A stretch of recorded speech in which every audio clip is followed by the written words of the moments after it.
For a special programme showing off our two Steinway D grand pianos, we welcome the husband and wife duo Alessio Bax and Lucille Chung, and I'm delighted to be returning to the podium after a break.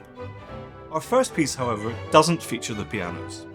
Hector Berlioz's Overture to Béatrice and Bénédict is a brilliant orchestral curtain raiser drawn from his final opera, a witty and graceful adaptation of Shakespeare's Much Ado About Nothing. Composed between 1860 and 1862, the opera reflects Berlioz's lifelong passion for Shakespeare. Unlike many of his earlier, more dramatic and tempestuous works, Béatrice and Bénédict is light, elegant, and laced with humour. The overture encapsulates these qualities in a compact, vibrant form, showing off Berlioz's gift for orchestral colour, earworm melodies, and dramatic pacing. The opera centres on the sharp-tongued banter and slow-burning romance between Béatrice and Bénédict, two characters who swear they will never fall in love, until they inevitably do. The overture opens with an exuberant flourish, immediately grabbing the listener's attention with brilliant figuration in the strings and winds. The main theme that follows is fleet-footed and rhythmic, full of syncopations and surprising turns. It suggests the quick repartee and verbal sparring between the title characters. Berlioz develops this material with dazzling orchestral writing, passing ideas swiftly among instrumental sections and varying textures with deft precision. A contrasting lyrical theme soon emerges, sweeter, more flowing, and delicately scored. The music hints at the underlying emotional warmth of the opera, particularly the love that gradually blossoms between Béatrice and Bénédict. Berlioz was a master of orchestration. He literally wrote the book, and his ability to balance lightness with emotional depth is especially brilliant. Mozart's Concerto for two pianos in E-flat major, K365, is one of the most joyful and effervescent works in the repertoire. Composed around 1779 while Mozart was still living in Salzburg, it's thought to have been written for performance with his sister, Nannerl, a gifted pianist in her own right. The work reflects Mozart's admiration for her talents, his love of chamber music, and his mastery of classical form. The concerto is scored for two solo pianos and orchestra. Throughout the piece, the two pianos converse, imitate, interrupt, and echo one another with seamless elegance. Mozart avoids any sense of competition between the instruments. Instead, they act as close musical partners, often finishing each other's phrases or playing in exquisite parallel. The first movement, an allegro, opens with a stately orchestral introduction that presents the main themes, which are then taken up by the soloists in dazzling fashion. The energy is high, the mood is genial, and Mozart's characteristic sense of balance is on full display. The movement brims with rhythmic vitality and witty exchanges between the two pianos, supported by the orchestra in a warm and buoyant dialogue.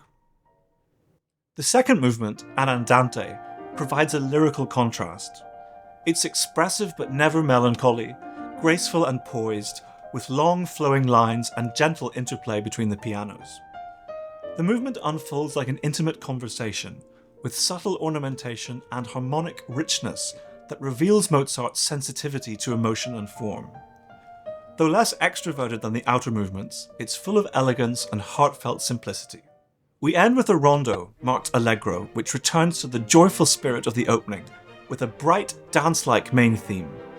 It's light and witty, with the soloists playfully tossing musical ideas back and forth in rapid succession. The movement includes brilliant flourishes, lively syncopations, and moments of theatrical surprise, all delivered with Mozart's trademark lightness of touch. It's a movement that radiates exuberance and technical brilliance, culminating in a jubilant conclusion. Camille Saint-Saëns' The Carnival of the Animals was composed in 1886, while the composer was on holiday in Austria. Intended as a private joke among friends, Saint-Saëns feared that its light-hearted nature might damage his reputation as a serious composer, so the work was not published until after his death. Today, it's perhaps his most beloved piece. Scored for two pianos and chamber ensemble, the work consists of 14 short movements, each depicting a different animal or animal group, brought to life through ingenious orchestration and playful wit. From the regal lion's march to the fluttering aviary, the lumbering elephant to the elusive cuckoo, Saint-Saëns blends musical parody, gentle satire, and dazzling imagination. He incorporates musical quotations such as a slowed-down can-can in the tortoise movement, or the use of xylophone rattles in Fossils. While the Carnival of the Animals was originally meant as a private joke, it's a work of immense charm and craftsmanship. Saint-Saëns reveals his deep affection for animals, his keen sense of parody, and above all, his brilliance as a composer who could transform even the lightest material into something magical. Francis Poulenc's Concerto for two pianos and orchestra is a vibrant and emotionally nuanced work that captures the essence of the composer's unique voice, by turns playful, urbane, lyrical, and deeply expressive. Written in 1932 and premiered the same year in Venice, the concerto was commissioned by and composed for Poulenc and his close friend Jacques Février, with whom he performed the premiere. It stands as one of the great double piano concertos of the 20th century.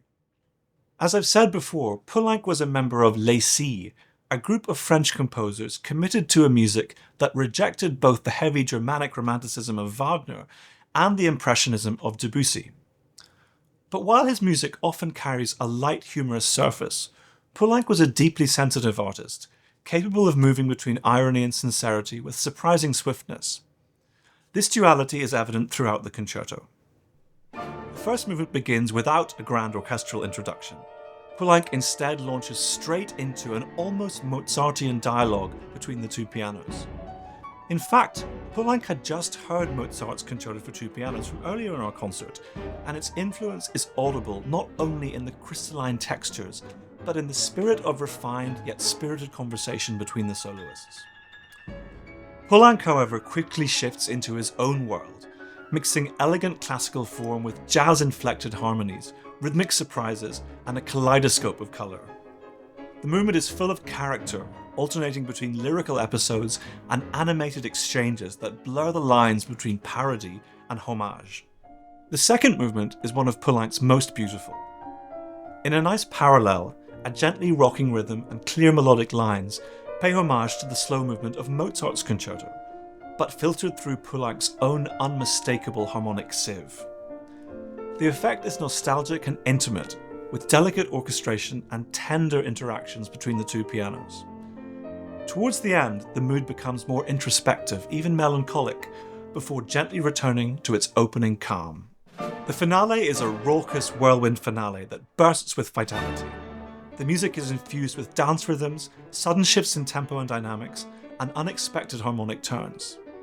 There are hints of Balinese gamelan music, which Poulenc had heard at the 1931 Exposition Coloniale in Paris, cabaret, and even music hall, an irreverent celebration of sound typical of Poulenc.